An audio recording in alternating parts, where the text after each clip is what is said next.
Okay, so the discussion we were in the middle of was a question of Halach Schidami. If someone's a Shliach L'Kabbalah and you tell them here it is that considered the equivalent of telling them to acquire it on your behalf? The woman says, be Shliach L'Kabbalah, and the Shliach, the messenger, represents accurately. Go carry it to her. What did he mean by that? Did he mean acquire it on her behalf, or did he mean you're a shliach lahalacha?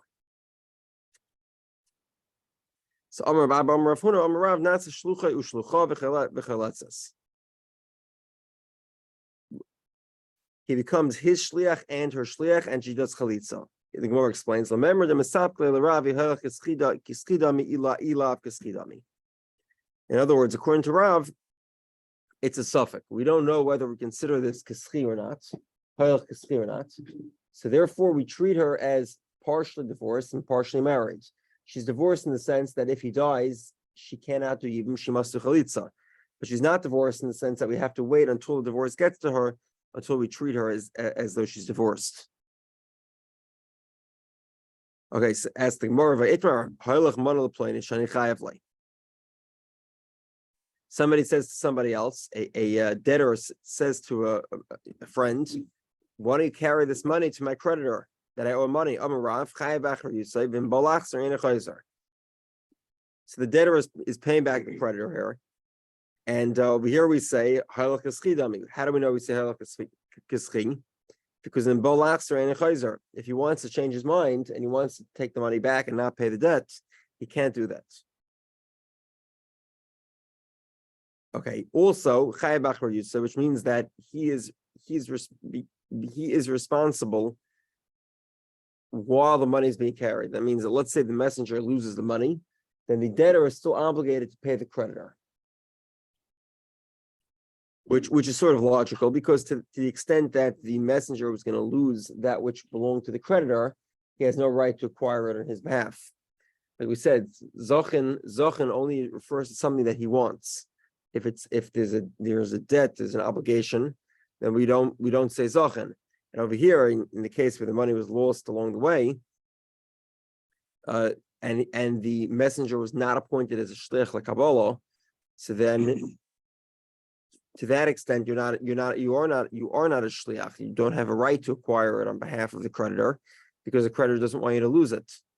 So therefore, you're still chayav b'achar yusai. The debtor would still be obligated to repay the debt if the money never made it back to the creditor. Okay. So Gemara says, okay, regardless, the fact that you can't change your mind is evidence of the fact that halach is kischidami, to the extent that it will get to the creditor, that he does acquire it on the creditor's behalf, and therefore the debtor can't change his mind. So the Gemara says there's no proof. In the scenario where there's money involved, so you say Safik M'mayna L'Kula. When you have a question with regard to money, the general principle is whoever wants to take away money from somebody else has to bring the proof. And therefore, you want to take the money back from the messenger, you have to bring the proof. In other words, it could still very well be that Halach Kischi is a Safik. We don't know what to do. But that would still not allow you to change your mind. Once you gave the money to the messenger, you would not be able to collect it. Over here, it's a suffix in it. So therefore, we treat you stringently, and we treat you as if you're partially divorced, partially not divorced. Amar Rav says, "Eina isha oisa shliach l'kabbalah gita miyad shliach ba'ala." Okay, we briefly mentioned this discussion previously. Debate between Rav and Shmuel, Rav and Rav Chanina. Can a woman make a shliach to receive her divorce from the husband's shliach l'halacha? The husband makes a shliach l'halacha. The woman makes a shliach l'kabbalah, and they meet each other. Is that acceptable or not? Does that work? So Rav says it can't be done. Eina isha shliach kabbalah gita b'yad bailo. Rav Chanina says isha is a shliach kabbalah gita b'yad shliach bailo. Rav Chanina says she could. My time of the Rav. What's the reason for Rav?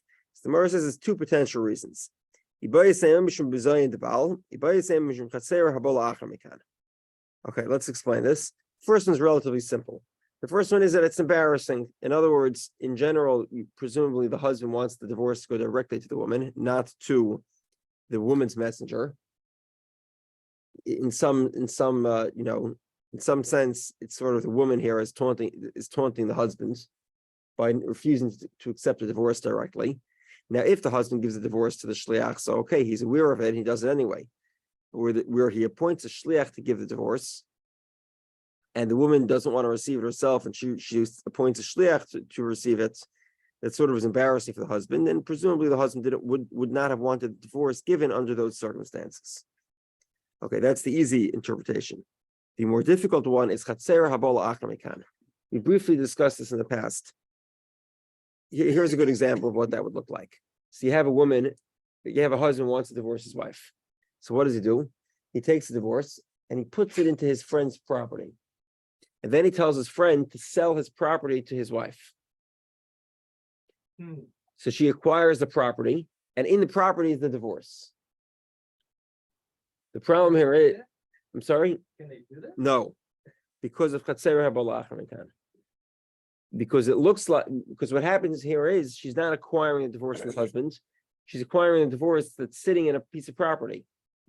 Now, let's say she owned the property previously and the husband puts a divorce in the property, that works. That is a valid way to give a get. But if she doesn't own the property and she's acquiring the property and the divorce, that's not good. There's no giving of the divorce. Now over here, it's somewhat similar. So let's say the husband appoints a shliach lahalacha. Then the woman appoints a shliach l'kabbalah. So it could look like chatzer habola achar mekan. In other words, her shliach is receiving is receiving the divorce from a shliach that's already been appointed.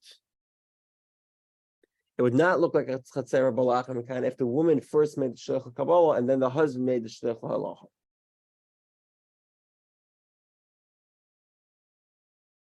Okay, my bidayu. What's the difference between the opinion that says because it's embarrassing or the opinion that says it looks like it's chatzer habola achar mekan? It's not actually chatzer habola achar mekan. It just looks like it. So the Gemara says, the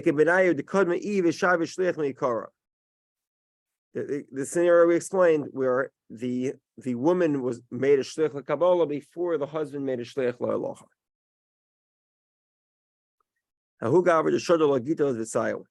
There's a woman who sent a divorce to his wife.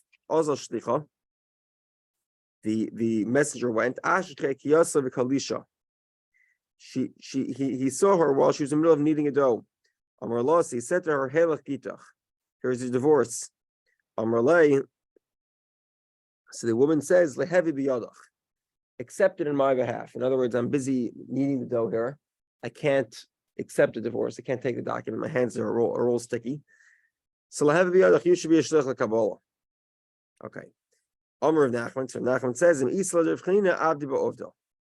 So Rav Nachman says this story is dependent on the story, the machlokes between Rav Chanina and Rav. According to Rav, it says that a woman's shliach l'kabbalah cannot receive from a shliach lahalacha. So this story is not a divorce because she's appointing him as a shliach l'kabbalah. According to Rav Chanina, that does work. This story would work as well. Rava says, even according to Rav Chanina, this should not be a valid divorce. Again, we discussed this concept before. We'll go through it again, although it's a little bit complicated. Means like this. It means that every time a shliach finishes his duties, it has to be that while he's still a shliach, he's theoretically able to go back to the mishalech, the one who sent him, and tell him what he did. The problem over here is that he's both he's the executioner and the executed. In that sense, if you're the executioner, right, then it's your job to get it done and to go back and tell the guy what happened. But over here, you're also the executed because you're also shliach l'kabbalah. You're the same person who's doing both things, playing both roles. And therefore, you can't go back and tell him what you did, because you need to take the opposite position in the transaction. And therefore, you've already removed yourself as a shliach from the previous owner, from the one who sent you. And therefore, in this case, you cannot be the giver and the receiver of the divorce, because there's no way for you to theoretically go back to the husband as a shliach and tell him what you did. So therefore, this would not be a valid divorce. We together? Shachulika made Rav Ami. They sent the same question was sent to Rav Ami, and Shalach Lahu Rav Ami sent back same problem. Rav Chia bar Abba sent the question, and he said, "Nisyasha v'davar, let me think about it." Okay, they gave him some time to think about it. So they sent the second letter. They said, "Okay, what's the story? You thought about it?" He said,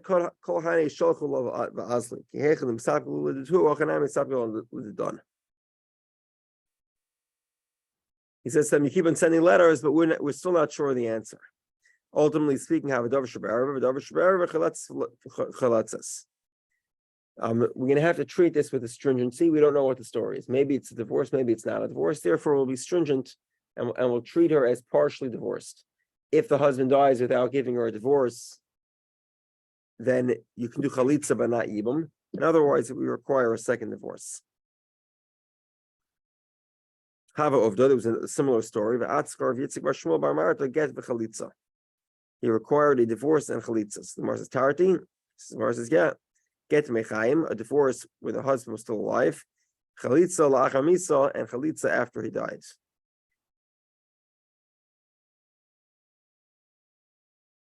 One second. Okay. In other words, the Gemara is saying, the Gemara is asking that how could you require a divorce and chalitza if the husband dies? Then you only need to do chalitza. And if the husband's still alive, the only thing you need to do is to give a divorce, because you can't do yibum if the husband's alive. And if he's dead, then she doesn't need a divorce. All she needs is chalitza. So he says, you're right, whichever one, he didn't require both, he required either one. If the husband was alive, another divorce. If the husband dies, chalitza. Okay, an interesting Gemara here. Ahidav Kollel Naf'asa. There's a person whose name was Naf'asa. And he wanted to divorce his wife. Also Sahadi, the witnesses went, and Kosav Tafasa. They misspelled his name. Amar Vitzik bar Shmuel, bar Marta, Vitzik bar Shmuel, son of Marta, said, Shmei Rav, in the name of Rav. Also Edom Shlichusan, the witnesses have done their work. In other words, the messenger has done what he was supposed to do. He wrote a divorce. And even though the divorce is not valid, they have no authority to write a second divorce. So Rava disagreed. Mika Amar L'Huksu Chaspa. Did he tell them write a useless divorce? No, he told them to write a divorce because the divorce is effectively useless. So they did not fulfill their mission. They didn't fulfill their mission. They can go at it again. Also Edom Shlichusa. So Rabbit says if they would have written a valid divorce and then lost the document, then we say they fulfilled their obligation, their mission. But because over here they didn't write a valid obligation, they did not fulfill their mission. Rav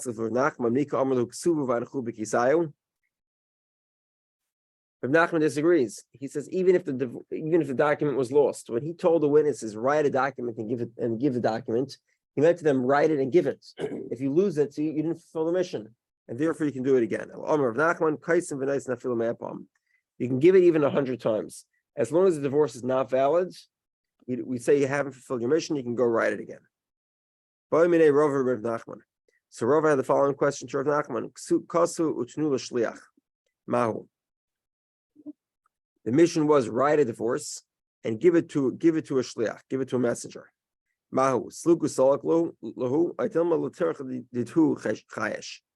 Does he mean to say the entire mission is till you give it to a shliach? Or no, he's just saying for convenience sake, I'm allowing you to give it to a shliach. But if you want to go ahead and give it yourself, you could. What's the difference? Let's say the shliach, the messenger, loses the divorce. If the mission is just to give it to a shliach, so you can't rewrite it, you have to be appointed a messenger again. But if the mission is to make sure the divorce is executed, so then of course you can go rewrite it and give it again. Mahu.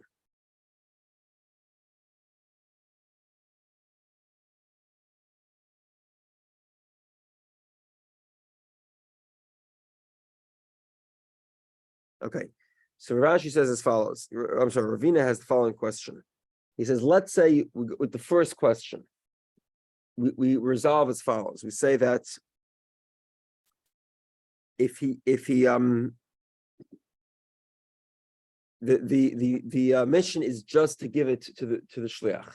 Once it's given to the shliach, the mission's over. What happens if he adds the words v'yochlo, which means effectively escort the shliach or accompany the shliach, make sure the divorce gets there? Does that give them the authority to write the divorce multiple times or not? The Gemara resolves, take it, we'll let it stand. Rishon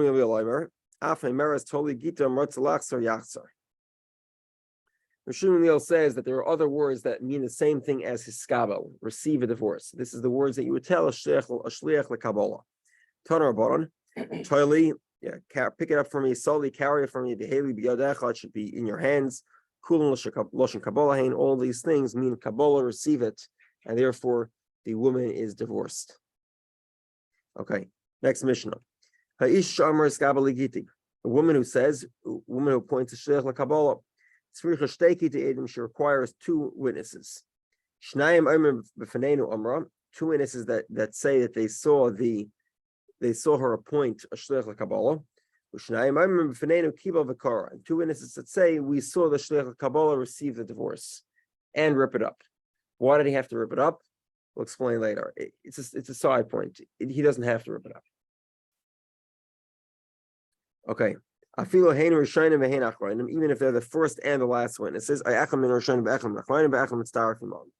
Okay, so these two groups of witnesses. One say we saw the appointment of shliach l'kabbalah, and the other group says we saw the execution of shliach l'kabbalah. We saw the divorce given over to him. Okay, and these witnesses, there could be one set of witnesses testifying about both events. There could be two separate pairs of witnesses, or it could be one testifying on either event, plus one that testifies on both. Any of these situations is valid. Itmar we learned. So the divorce is in the hands of a third party, a shlish. The husband says, I gave it to him to watch. The third party says, no, you're giving it to me to divorce your wife, and your wife is now divorced. Minaman, who's believed. Rav Huna says, Baal Neman, the husband is believed. Rav Chizda Amar Shlish Neman, Rav Chizda says the third party is believed. Rav Huna Amar Baal Neman, Rav Huna says the husband's believed him. If we're to believe the third party that actually this is a divorce, then why is the third party holding it? It should be in the hands of the woman. Rav Chizda Amar Shlish Neman da Hemne. Rav Chizda says the third party is believed because he trusted the third party. This is a simple idea, which basically is that if you gave it to a third party, obviously you trusted him. When you trust him, not only do you trust him with, in other words, even if the story is true that you gave it to him as a pekadon, as an item to watch, you've effectively given him trust over the item.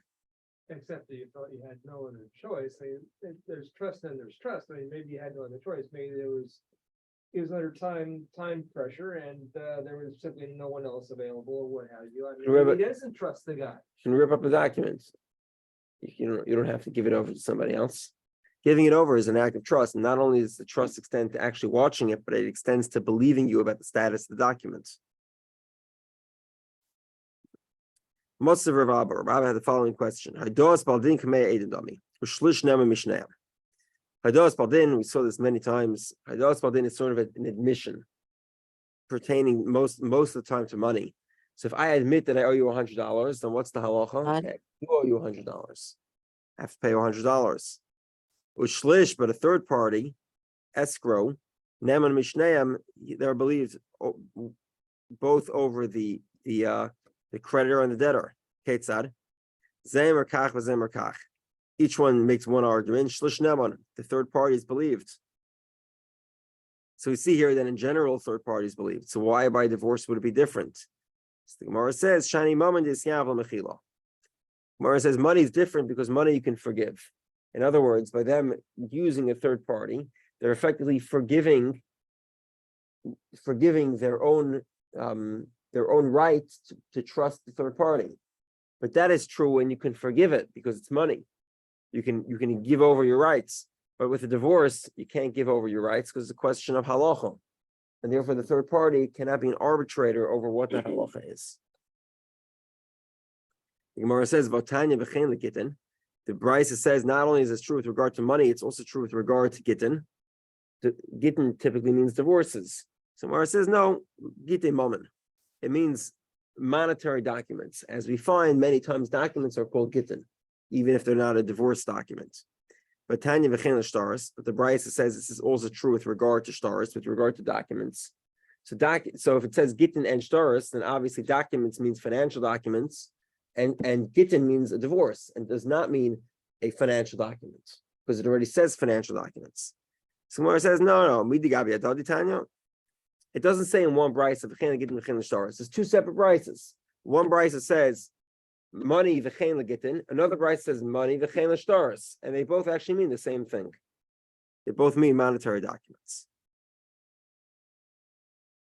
Tanan we learned our Mishnah. You need two witnesses. One group says we saw the woman appoint the shliach l'kabbalah. The other group says we saw the shliach l'kabbalah himself receive the divorce and rip it up. We'll see why I have to rip it up. Okay, why do you need witnesses? Why can't we say trust the shliach? According to the second opinion that the shliach, the third party, is believed. The shliach here is a third party. So Gemara says, of course you can't believe a shliach.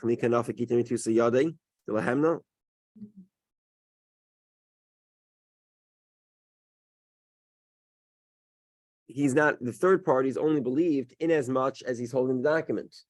Our mission is talking about a scenario where the woman's holding the document. The woman's holding the document, the third party is not believed. He's just a single witness. Obviously you need a second witness in order to believe him. So Gemara says, Teinach Omra. So I understand why you need witnesses that a third party was appointed. Kiba Lamali. Why do you need witnesses to say that witnesses to attest to the fact that the messenger received the document? Rava says, Hamani Reb Meir, Reb Elazar. It's the opinion of Reb Elazar. The Amar Edem Asirei Karti. Let's say that the witnesses that witness this transaction, those are the main witnesses of a divorce, and therefore you need those witnesses to testify in the scenario where a messenger, shliach l'kabbalah, was appointed. Okay, the Gemara asks, Kara Lamali, why are we testifying that the document was ripped up? Amar Yehudah Amar Rav b'shas hagzera shano. We're talking about a time where there was a decree against the observance of mitzvahs, and therefore you were not allowed to observe mitzvahs. If they caught you with a mitzvah document like a divorce, they would suffer consequences. So what they would do is they would give a divorce and then immediately rip it up and dispose it. Amar Rabba. Rabba says, okay,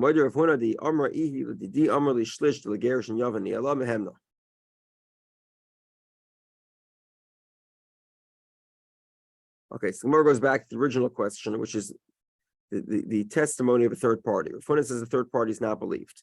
However, if Huna agrees, if the woman testifies that I heard personally from the third party that he got it as a divorce, they're believed. Then they're both believed, the woman together with the shliach. So Gemara says, the Gemara says, I don't understand. If the third party is not believed according to the opinion of Rav Huna, the fact that he has the document notwithstanding, then why would the woman's combined testimony help out in any which way? We together?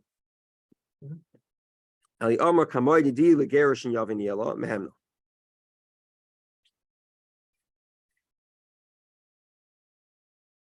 One second.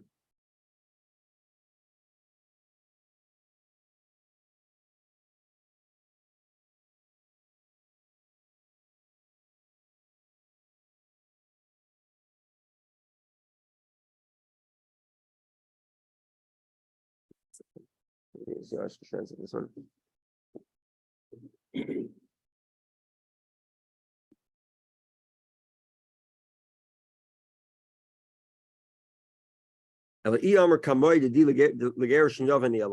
If the woman says that I saw in other words, I saw the husband give the divorce to the shlish, the third party, for the purposes of divorce, migu she's believed. Migudi boyamro ladido yave niele. Niele bal. 1 second.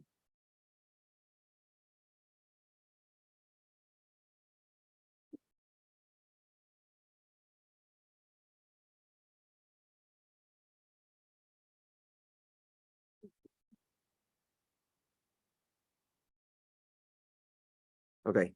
So in other words, since since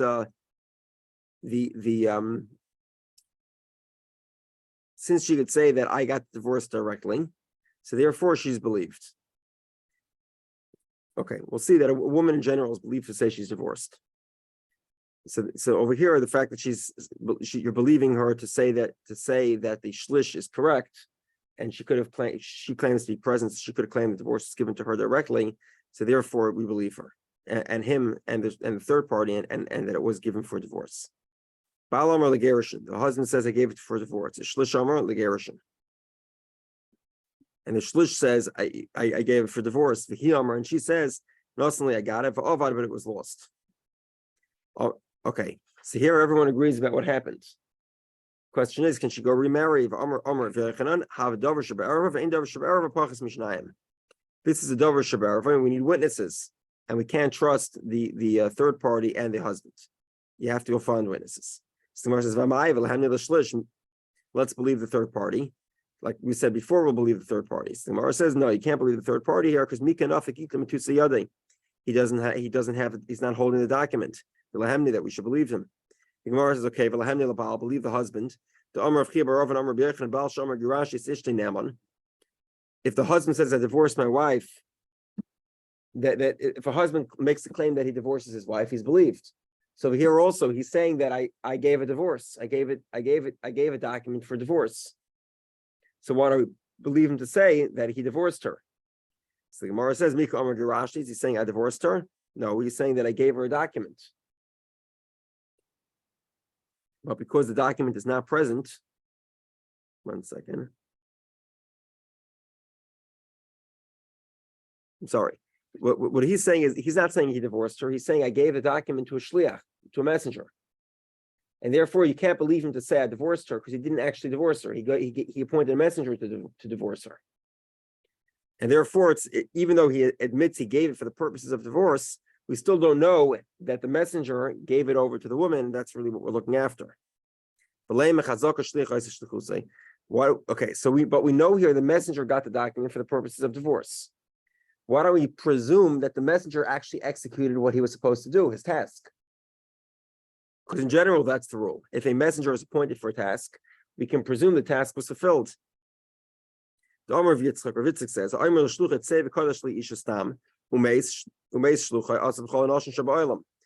happened was a man appointed a messenger to go find him a wife and to go give kedushin to that wife. There's just one problem: the guy died before he had a chance to tell you which woman he married, which woman he arranged a marriage for. So in that scenario, the guy's never able to get married because any woman he marries, we're concerned maybe her sister is maybe her sister was the one that got kedushin. What happens if she has no sisters and has no relatives? It could be that you could get married to her. Okay. Anyway, we have to presume that he fulfilled his obligation, his task. So Gemara says no. When do we say to be stringent? In other words, to presume that there's some woman you're married to, but you don't know who it is. But to say that, to be lenient, to say that we should not require witnesses to determine that the messenger gave the divorce to the woman. In that scenario, we don't presume the shliach fulfilled this obligation. The Gemara says, "I'll believe her." A woman who says to her husband, "You divorced me," she's believed. Effectively, over here, she's saying the same thing. She's saying she got the document for divorce, but then she lost it. So the Gemara says the reason is a woman does not have the audacity to lie, to brazenly lie like that in front of her husband if she was still married. Therefore, we believe her. The Gemara says there's no comparison.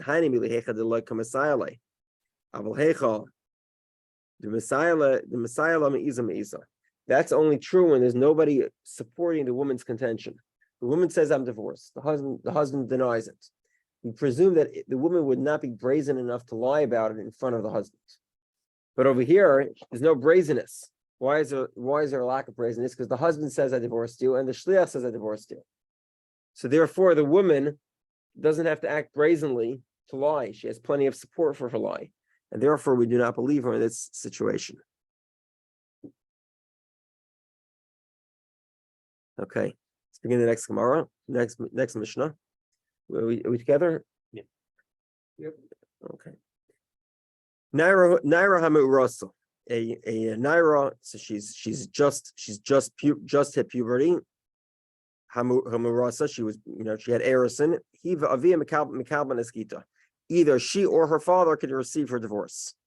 Rabbi Yehudah says, Ein shtei yadayim zeiches kachas, ela avia mekabel eskita b'vad. It's not her or her father, it's just her father. Okay. Now, if she's below the age, if she's before puberty, she's not yet mature. She hasn't begun the process of maturity. So then the halacha is that at that point, the halacha is that the father receives a divorce on her behalf. However, there's one condition, and that is if she doesn't know how to watch for divorce, you cannot divorce her. 1 second. Yeah. In other words, there's sort of a minimum age for a woman to be divorced, and that is that she's able to watch a divorce. Says the Gemara, but Micah Mifagim. What's the debate here? Rabbanan Savrei Yoda Yisera to Zachila Rachmana.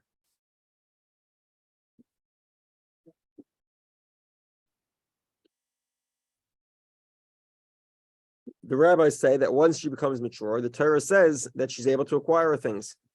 But the husband, we know that while she's in the first stage of puberty, the first 6 months, the father still has some domain over his daughter. Rabbi Yehudah Savar, and Rabbi Yehudah says, "The makam avia yadi la lav klamu." When her father is alive, she does not have the ability to. She does not have the ability to acquire herself as long as her father has domain over her. Therefore, she cannot receive her own divorce. Okay. The kol she'eni yachal lishma skita. If she doesn't know how to watch her divorce, she can't receive a divorce. 1 second.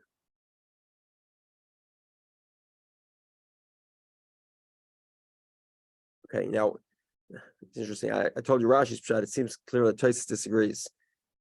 In general, the Gemara has another category to explain a woman who's too young to be divorced, and this is called mishacha v'chayzeres.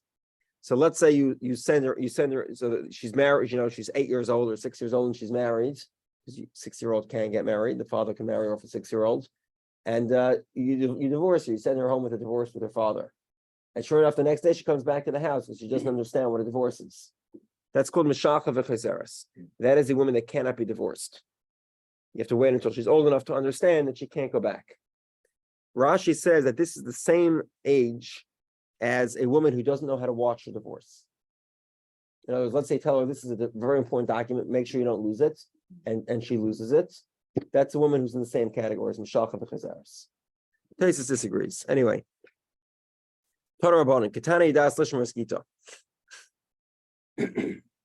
A child who knows how to watch their divorce, miskareshas, she can be divorced. If she does not know how to watch a divorce, she cannot be divorced. What is a child who's able to watch their divorce? She knows how to watch the divorce and something else. Micah Amar, what exactly does that mean? What's the something else? This is what we mean. That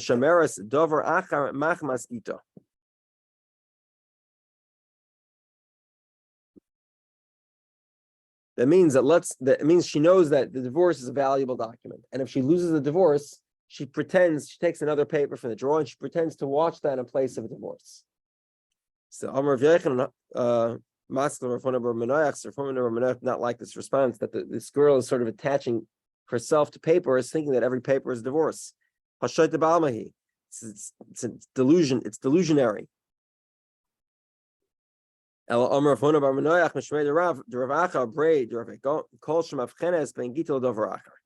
explains that she actually knows the difference between a divorce and a random piece of paper. That's the minimum age to be divorced. Rabbi Yehudah, Rabbi Yehudah says in the name of Rabasi, if you have a child who recognizes as follows, you give him a rock, a tzror, the zorka, he throws the rock away, puts it back in the garden. Then you give him an egg, a nut, and then he takes the nut because he wants to eat it.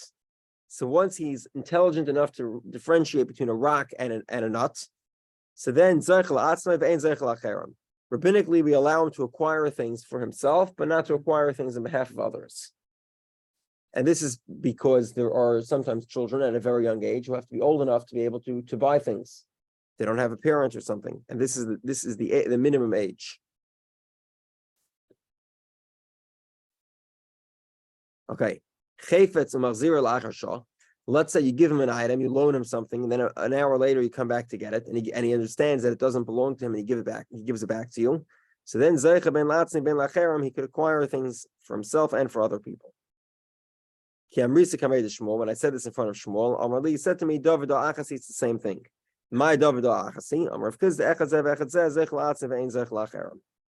both of these categories, whether he understands the difference between a rock and a nut, and he sort of understands when something doesn't belong to him, you ask it back and he gives it back to you.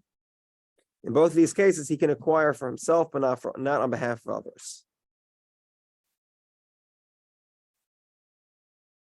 We'll continue another two lines. Masav Rav Chinina of Vardon. Rav Chinina from the town of Verdun. He had the following question: how do you make shituf mevois? Shituf mevois is very similar to what we do with something called erev chatzeres, where we combine everybody by giving everybody a shared meal. Right, as you pointed out, the erev chatzeres sits right over there up on the shelf, and everybody in shul and everybody in the community owns a portion of that box. So how do you do it?